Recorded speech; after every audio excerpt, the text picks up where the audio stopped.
It is another day in the crazy world of crypto, and today, guys, we're going to be jumping down into the news, taking a look at what's been going on with FTX, with BlockFi, and kind of just generally everything around crypto. What a lot of people are talking about, what we think is likely to happen next, and any kind of bigger potential issues further down the line. As I get into this video, if you find it useful and informative, smash the like button. I do appreciate that. If you're new to the channel, subscribe and stay up to date with everything that we do here at Cheeky Crypto. Don't forget to join us down in Discord. Links in the description below. It's a fantastic place. Talking crypto 24/7. It's a great community, and I don't think you'll be disappointed by what you find down there. It is the centralized hub of everything Cheeky Crypto. Okay. Let's go ahead and jump down straight into some news here, right? Let's get right on into this. We'll start with this piece.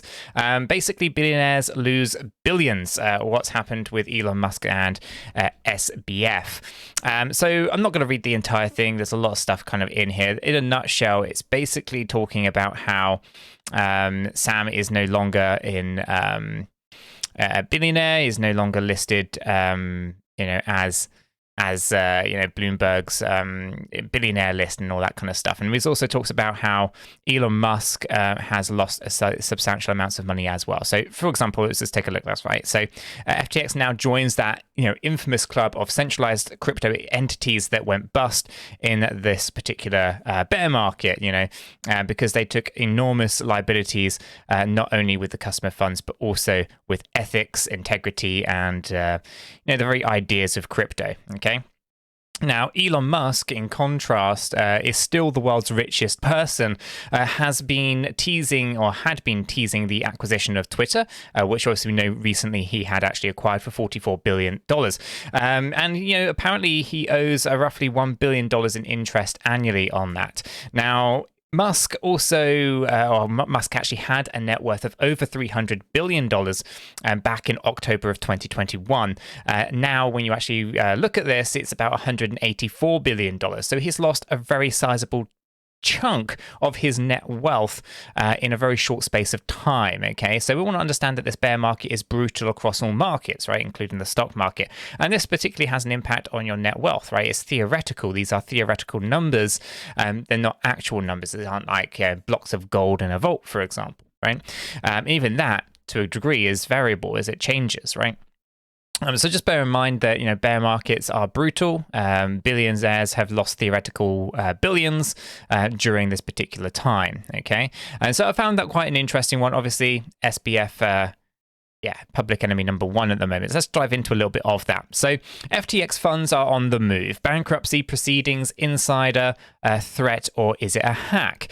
I think it's probably more of an insider thing. But again, we have no idea at this point. It's just speculation. But as things unravel, this gets even worse, right? We start to really see the lengths of what's been going on here. The just pure just audacity of it all. But let's go ahead and dive into it, right? So wallet addresses, the wallet address in question received funds from various international US-based wallets linked to FTX, which amassed over 83,878.63 Ethereum, which is about $105 million in just a few hours.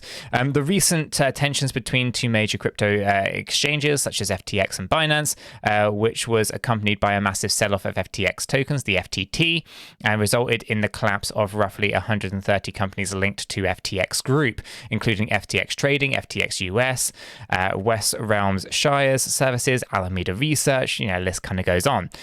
Following the resignation of the FTX CEO Sam, basically Bankman-Fried, and the revelations of the company's intent to file for Chapter 11 bankruptcy. On-chain data hinted at the commencement of bankruptcy proceedings as multiple FTX wallets were found transferring funds to a common Ethereum address. The wallet address in question received funds from various different international and US-based wallets linked to FTX, as I said, 83,000 ETH in just a few hours, starting pretty much yesterday. today, right, at about 9:20 p.m. ET, Eastern Time. So I'm not sure what that translates to in the UK, but it's approximately a few hours ago as I point of me recording this video. So as we can see down here, we can see lots of kind of things going on, lots of people kind of, you know, speculating as to what this might mean, but basically all eyes are on FTX at this particular moment in time. So you can see here that a lot of stuff's been going on. Okay, so we want to kind of keep this in mind. Is it a hacker draining FTX wallets, or is this insider job? Is this in fact just Sam trying to do a Hail Mary and try to do one last trade to try to save everything? I don't know. What I do know is that it definitely isn't ethical, okay? And there's a lot of things here that are very, very bad for the people who have funds on FTX, okay? Now, fortunately for Chris and myself, we're not affected, but there are many people in the community that are. So do reach out if you need support in any way. Join us down in the Discord server. We'll help where we can. And Chris is in discussions with lots of other kind of institutions and other kind of players in the space to see if they can help also. So do join us down in the Discord server if you have been affected by this. As we kind of move on through, Tether then goes ahead and blacklists the 31.4 million USDT following the FTX alleged hack, right? So all those transfers, we have now seen a $31.4 million USDT basically being blacklisted. So this is a good positive. Lots of people assuming it's a hack, but it's not necessarily a hack if you already have the keys. So just bear that in mind. It could be insiders and all that kind of stuff. So just be very, very cautious here, okay? So yeah, just keep these things in mind. Yeah, and all this kind of stuff. So yeah, it's gonna be some pretty volatile times ahead. Now, as we kind of progress on here, we also have the Binance CEO, 𝗕𝗘𝗪, on FTX crash. So basically he's talking about what's going on here and how potentially the crypto industry as a whole has been set back several years. He says a few years, but, you know, essentially I think it's going to be pretty brutal. Now, a lot of this basically comes down to kind of what's been going on between Binance and between FTX. There's a lot of really good stuff out there on crypto Twitter.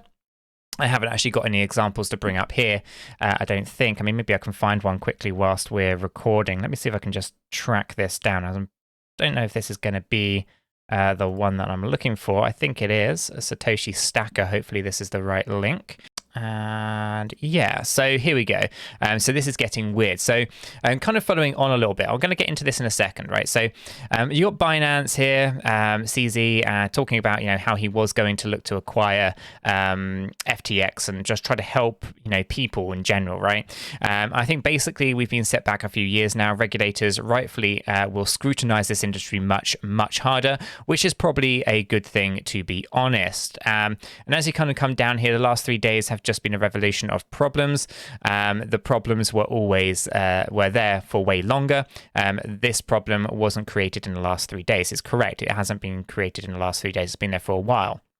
The original intention was let's save the users, but then the news of misappropriation of user funds, especially US regulator agency investigations, made us realize that we can't touch this anymore. So basically he was kind of like, yeah, he looked at it, couldn't go anywhere near it with everything that's been going on.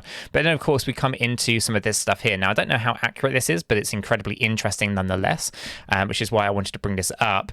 On the 6th of October, a hacker drains 580 million BNB. On the 7th of November, Binance starts dumping 580 million FTT. On the 7th of November, FTX urges Binance or 𝗕𝗘𝗪 to stop dumping FTT. And on the 8th of November, 𝗕𝗘𝗪 willing to stop dumping and trade all their FTT if FTX gives them 580 million BNB. So the idea here is that basically maybe Sam, FTX, hacked Binance for the BNB, $580 million worth of it. They finally figured out who it was that was behind it. They start dumping, 580 million FTT in response to that, of which then they say that they'll stop dumping if they get their $580 million of BNB back. Okay, these things could just be pure coincidence, but it does stack up interestingly for that particular scenario. And again, there's threads in here. So if you haven't already given Satoshi Stacker a follow, you should absolutely do that. I think it's worth kind of keeping on top of these things.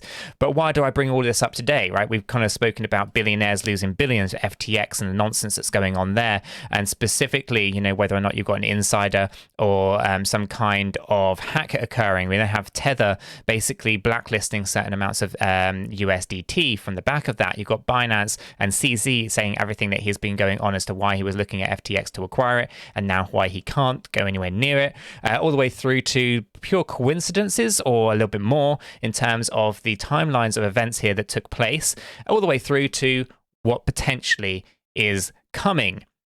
That is, sell your Bitcoin now. On-chain data signals warning for BTC. Now, I personally think the time has come and gone for selling. I mean, you can still potentially make some if you really wanted to. I'm not one of these kind of guys. I think if you've kind of bought up, let's say at $50,000 Bitcoin and you've held it this far, you might as well hold it a little bit more, right? That's kind of my take on it. The time for selling, if you go right back on this channel, was around May when we were at $48,000 BTC. I was saying that everybody needs to make a decision. They're either going to hodl this bear market at this point or they're going to sell at this point. Okay, it's not something I could have done for you. It's not something I could make that decision for you. I'm not a financial advisor, but I was saying there's a point in time where people should probably make that decision as to what to do. I guess a very similar scenario did crop up around 21k. But essentially, as time has progressed here, it gets harder and harder and harder to think about selling your positions. They've just kind of become hodl positions for slightly longer term, depending on the assets that you're holding. Of course, certain assets might not survive a really deep crypto winter, so we have to be kind of a little bit cautious at times. But this is interesting. I mean, I've been talking about lower lows for God knows how long anyway, and I'm expecting further downside and all that kind of stuff. And Peter is no different. He's been calling this stuff out for a very long time from lots of different kind of angles and different kind of perspectives on it. And he's not wrong here, and I don't think it's necessarily right either. I mean, it's hard to think about how low Bitcoin could go during these kind of really volatile moments. And it's really hard to say whether or not it's right for people to kind of sell, right? So I think it's a bit harsh to say sell your Bitcoin now when you don't know, all the financial implications of doing such a thing. But, this kind of article goes into a bit of detail as to kind of what's going on with FTX, BlockFi, and all these other kind of platforms, which are going to create a lot of selling pressure at places. These are going to be forced sales at the end of the day, liquidations as they kind of file for bankruptcy, right? These are not going to be people allowing the regular retail investor to make the decision on the sale. That's just going to get sold. So a lot of stuff's going to get dumped on the market. And you're going to start seeing a lot of stuff going on here. Now, I don't want to kind of call out a few little things down here for this, right? There's a lot of people talking about 10k Bitcoin. I'm on the fence about that. I think you're going to go cheap. I'm not sure you're going to go that cheap, okay? But I could be wrong. Peter has been talking about 20k and how we've been struggling there for a while. And basically, it didn't really have to be FTX. And I was saying the same thing. It could be anything. I think there's other events that are going to unfold, and Peter's saying the same thing, that are also going to drag the market down lower. And so he's kind of just ringing the bell saying, yeah, come on, it might be the last opportunity you have, and all that kind of stuff. And I don't disagree with it, but I also don't agree with it. It's too much of a broad statement to say sell your Bitcoin now, essentially. Everyone's going to have to make those decisions for themselves. But, another concern is the CPI data that was released. Yes, we saw a bit of a fluctuation to the upside on the CPI data that came out earlier in the week, but that doesn't necessarily mean a positive. There was actually really low volume that sat behind that essentially meant that there's no one really backing these assets. There's no particular reason for these assets to go up higher. Okay, there's some pockets of retail and some pockets of trading activity, but the demand is really, really low. And as that demand is low, we should really take into consideration what that means. It means bear market. It does not mean bull market. And we were talking about this pretty much from June, with those volumes A being low, the structures being very much corrective and not trend-based. And you can go into lots of different levels on it, and we're not going to really go into a lot of that technical analysis in this particular video. I've kind of do that every single day on Twitch and in the Discord and all that kind of stuff. So just bear that in mind. I think it's a bit of a broad statement to say sell it all now, but he could be right. It could go significantly lower than 10k, and at the moment I don't have structure to kind of prove that right or prove that wrong. I'm not optimistic. I think far too many people think lower than 10k that might actually prevent that from occurring.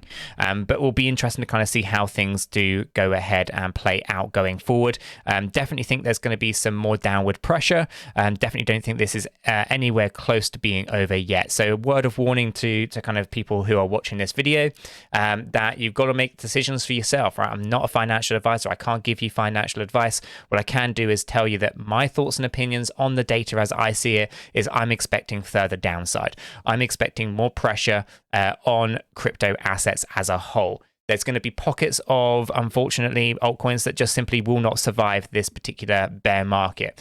And there's going to be pockets of some projects that will survive and will be absolutely fantastic value to be purchasing up. And this is really where the wealth is generated. Now, if you're in big hodl positions, it's entirely up to you as to how you kind of take this and kind of what you kind of want to do. I'm not here to be your financial advisor. I'm not a financial advisor. So do what is best for you. Speak to someone at a professional level if you need to. For me personally, I am hodling onto certain assets.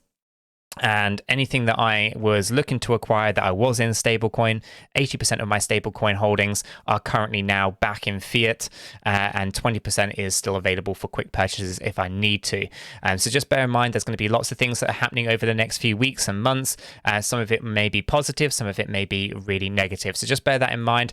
And if you're looking for more support, then do come and join us down in the Discord server. Check out the Patreon services down below, guys. Until the next video, have a fantastic day, and I'll catch you all in the next one.